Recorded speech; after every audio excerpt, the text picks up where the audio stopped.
maganda talaga yung sa Bergenstock Hotel kasi bukod sa hotel, meron silang magandang view. Tapos yung usual nilang, yung room sila, ang ganda, maluluwag. Yung standard. Saka, meron pa silang yung pa funicular or yung parang tram pababa ng bundok at pa-boat papunta doon sa main city ng Luzerne. Yun yung mas top natin. Sumunod naman is yung etong Crown Plaza sa Geneva. So mas malaki yung Crown Plaza natin diyan sa sa Pilipinas.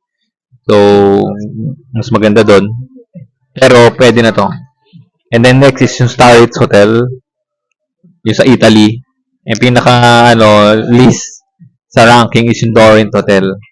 Paano kasi walang ref, walang mga toiletries. Ayun pala, isa sa mga tips namin sa mga magpupunta ng Switzerland, kahit mga hotel na pupuntahan nyo, make sure na magdala ng mga